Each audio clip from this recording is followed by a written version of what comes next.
Magandang hapon po sa bawat isa po sa atin at nandito po tayo muli sa ating araw-araw na Facebook Live dito po sa Rema Philippines. At for this week, meron po tayong bagong topic. Ito po yung Weapons of Warfare, Spirit-Filled Tools to Defeat Darkness. So, tayo po mga Kristiyano, nung tayo ay nakipag-isa sa Panginoong Jesus, ay constant ang labanan natin. Sabi nga sa katabi, we are at war. At sino ba yung kalaban natin? So, ang Diablo o si Satanas, dahilan sa tayo ay nakapag-isa na sa Panginoon, ang plano niya ay tayo ay nakawan, patayin at wasakin.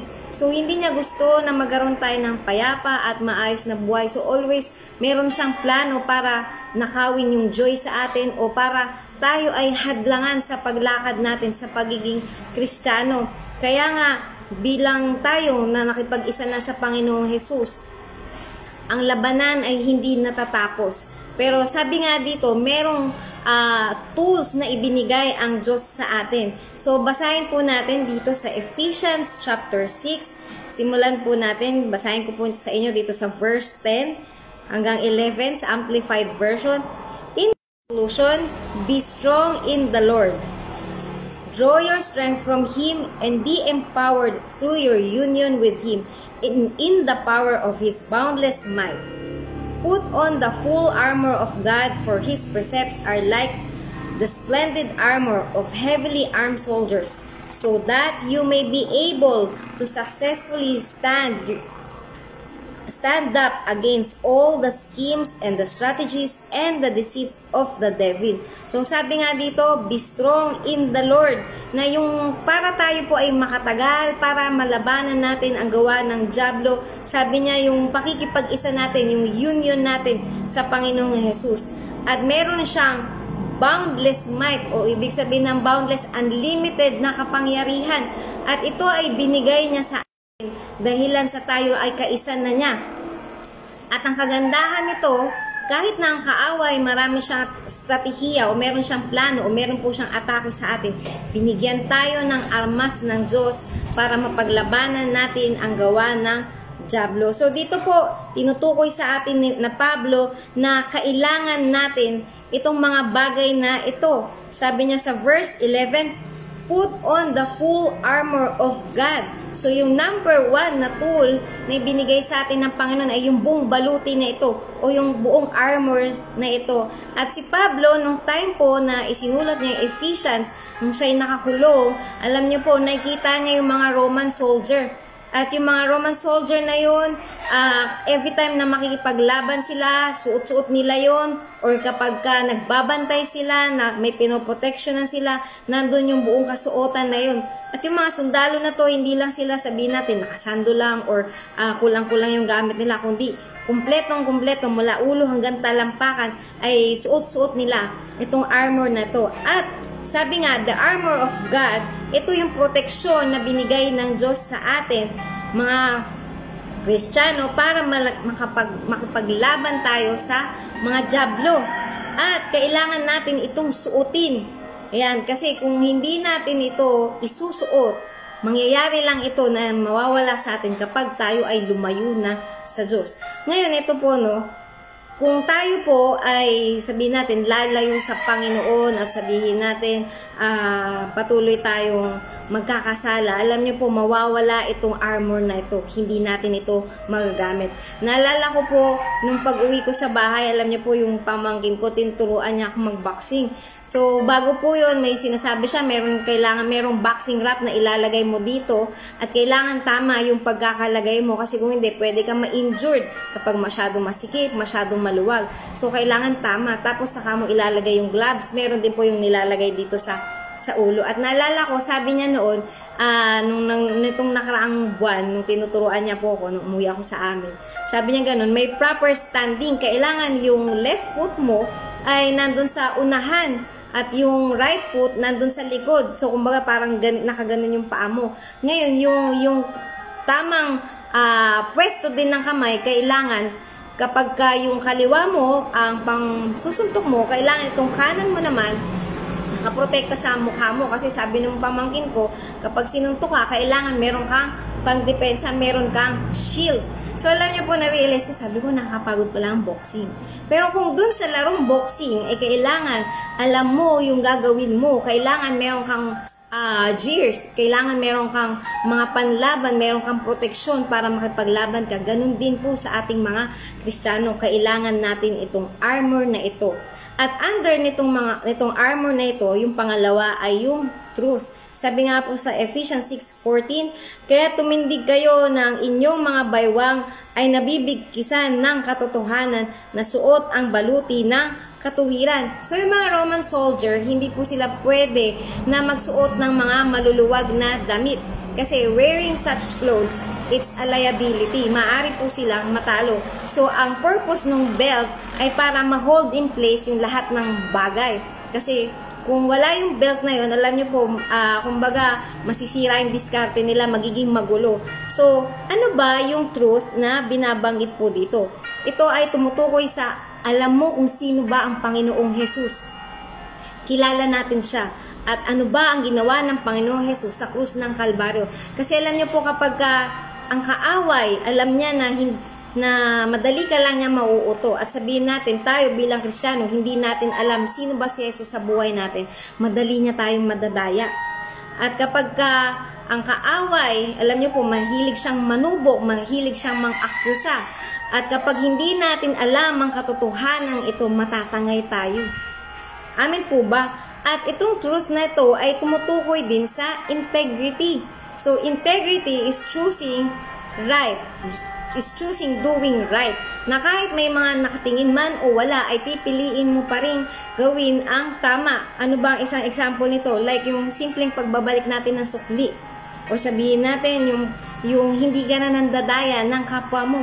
Na tayo ay nandun yung integrity natin. Na kapag sabihin natin may pinagawa sa'yo, gagawin mo yung tama pa din. Amin po. At kapag yung integrity na yan ay wala sa atin, tayo ay nabubuhay sa kasinungalingan, alam nyo po, hindi natin magagawang labanan ang dyablo. Kaya nga ito po yung truth, kasama dito, sabi niya dito, integrity or moral courage. At pangatlo, sabi niya dito yung righteousness. Dito po sa verse 14 pa rin yan, sabi niya yung baluti ng katuwiran. Ayan, ang sabi dito, yung baluti na yun, alam niyo po, or yung breastplate of righteousness. Yan. So, yung mga Roman soldiers, suot po nila yan dito. At yan ay pang-depensa po nila para maingatan yung kanilang puso at yung mga inner organs. Para the moment na umatake sila, nagpaulan ng mga arrow, alam niyo po, may hindi agad didirekta, hindi agad matutusok yung kanilang mga vital organs or yung pinaka-puso nila. So, bakit nga ba yung puso? Ano ba ibig sabihin po ng righteousness? Ito ay right standing in front of God. Ito ay hindi dahil sa sarili nating effort, kundi ito ay regalo ng Diyos sa atin. Na kapag inakusahan tayo ng kaaway na sinabi niya, ito yung ginawa mo, yan, or sabi natin, ito yung sinabi mo, alam niyo po, malalabanan natin siya kasi alam natin na tayo po ay nasa tamang katayuan ng Diyos. Ano po ba ibig sabihin nun? Alam niyo po, minsan may mga Kristiyano na bitter pa din. Kaya nga, sinabi niyang righteousness, pinipili natin maging matuwid sa harapan ng Diyos. Ang tao kapag meron po siyang bitterness, sama ng loob, dun sa puso niya, ang kaaway, maaari niyang tirahan yung puso natin at tayo ay magiging, galamay niya. Kaya nga hindi pwedeng merong bitterness, sama ng loob o inis tayo or anything or any kasalanan na nakatago. Kaya it is very important na nandun yung confession natin ng mga pagkakasala natin. Kahit na tayo ay Kristiyano na, nakakagawa pa rin tayo ng mali. Importante na lumapit tayo sa Panginoon at tayo ay magsisi. Kasi kapag meron po tayo mga unconfessed sins, alam niyo po yan yung gagamitin ng kaaway para i-condemn tayo. Na minsan mararamdaman natin na parang mahihiya tayong lumapit na sa Panginoon dahilan dun sa bagay na yun. Kaya nga, para manatili tayong sa maayos at matuwid na kalagayan, itong puso natin ay iingatan natin, pipiliin natin maging matuwid. At kapag alam mo at alam ko at alam nating lahat na ikaw ay nasa tamang katayuan, kaya mong mag-rebuke, na kapag nag-rebuke tayo, hindi tayo nagdadalawang isip na papakinggan ba ako ng kaaway? Papakinggan ka ng kaaway dahil nakikita niya na si Jesus at hindi yung anumang unconfessed sin. Amen? At pang-apat, ito po yung shield. Sa verse 17, ang sabi niya dito po sa verse 16, kasama ng lahat ng mga ito, taglayin ninyo ang kalasag ng pananampalataya na sa pamamagitan nito ay inyong masusugpo ang mga nag-aapoy na palaso ng masama. So, itong shield na to, alam niyo po, yung mga Roman soldier, yung hawak nilang shield ay hindi lang po maliit, kundi ito ay kasing laki ng pintuan, enough para sila ay maitago nito. At alam niyo po, ang kagandahan nito, yung shield ng mga Roman soldier, kapag pinagdikit-dikit nila yan, ay kaya nilang proteksyonan yung bawat isa sa kanila. Ngayon, bilang Kristiyano, itong shield na to, yung spiritual shield na ginagamit natin, ang sabi nga, yung shield of faith, ayan, kapag ka umatake ang kaaway sa atin, sabihin natin, hindi ka naggagaling pa, hindi ka na aasenso pa, o sabihin natin, nandun yung panunukso niya, nandun yung guilt feelings natin. Pero, dahilan sa alam natin ang salita ng Diyos, o dahilan sa alam natin na dumipensa, alam natin na labanan ng kaaway, alam niyo po, hindi tayo matatangay dun sa mga bulong niya, dun sa mga accusation niya. Nandun yung faith natin na gagaling ako dahil may sinabi ang salita ng Diyos na kahit pang anong ibato ng kaaway sa atin, hindi tayo malilinlang kasi meron kang shield, meron kang kalasag na patuloy mong pinandedepensa na ito ang pangako ng Diyos, na itong pananampalataya ko na to ay tatayuan ko. Kaya nga alam niyo po kapag madalas nga na sinasabi ni Pastor Boy, hindi yung panalangin mo yung gagawin ng Diyos, kundi yung lumalabas sa bibig. Yung faith mo kailangan lumalabas sa bibig. Amen po. Ayan, at ang pinakahuli ay yung sword. Sa verse 17 pa rin po yan. Ang sabi niya dito, yung sa pamamagitan ng inyong masusugpo ang mga nag-aapoy na palaso ng masama at taglay ninyo ang helmet ng kaligtasan at ang tabak ng Espiritu na siyang salita ng Diyos. At itong sword na to, wala pong iba kundi tumutukoy sa salita ng Diyos. At ito po ay maaari mong pang-opensiba at pang-depensiba. So, pwedeng pang-atake, pwede mo ding pang-defense mo sa sarili mo.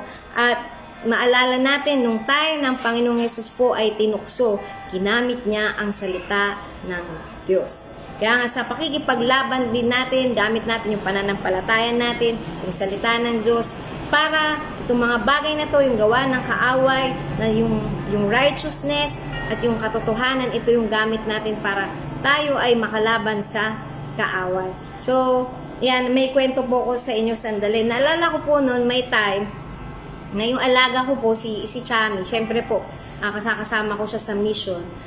May time po na hindi na siyang kumakain, mga ilang araw na po siyang walang gana kumain, and at the same time, nung chinik ko po, yung meron siyang mga pula-pula sa katawan niya.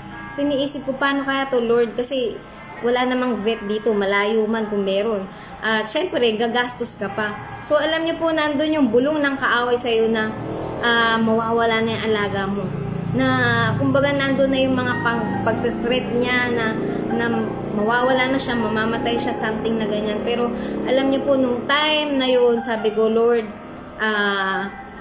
magpe-pray ako. Sabi ko, sa paningin ng iba, maaring aso lang siya, pero sa akin mahalaga siya.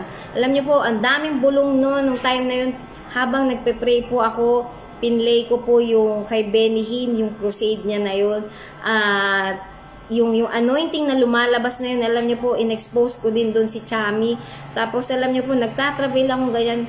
At isa yung pumpasok sa isip ko, Panginoon, kaya mong ingatan anumang pagkatiwala ko sa'yo. Meron kang sword, meron kang salita ng Diyos na panghahawakan at kailangan mo yung shield na yun, yung pananampalataya yan na yun na, Lord, ikaw ang bahala dito sa bagay na ito. Nung time na nagtatravel po ako, tapos tinawag ko po yung mga kasama ko, sabi ko, samahan niyo ako, mag-travel tayo. Siguro alam niyo po, lumipas sa mga 2 hours or less than 3 hours. Nung naramdaman na po namin na meron na pong release, na meron na parang joy. After namin mag-pray, alam niyo po, pag-check ko kay Chami, alam niyo po, biglang nawala yung mga pula-pula dun sa katawan niya. Tapos sabi ko, sige nga, pakainin na natin si Chami. Nung pag-abot ng pagkain, naubos niya. Ngayon, alam niyo po, ang kaaway ay mandaraya. At kung hindi natin alam yung lahat ng ito, kung hindi natin susuotin yung armor na to, matatalo tayo. Pero as long as nasa atin, suot-suot natin yung armor na to, magtatagumpay tayo. Amen? Sige po, tayo pong lahat ay yumuko po at manalangin. Ama, sa pangalan ng Panginoong Jesus, salamat o Diyos dahil binigyan mo kami ng mga tools na ito. Hindi mo kami hinayaan na matalo, kundi Lord, sa pakikipag-isa namin sa iyo, itong mga baluti na ito, hayaan mo manatiling nakasuot sa amin para mapagtagumpayan namin ang anumang attack ng kaaway. Salamat Panginoon dahil tinawag mo kaming magtagumpay sa lahat ng bagay. At hayaan mo sa bawat isa, Panginoon, makita namin Lord na kasama ka namin sa lahat ng battles namin. Salamat po Lord sa pangalan ni Jesus. Amen. So muli po, magandang hapon po sa bawat isa at God bless you po.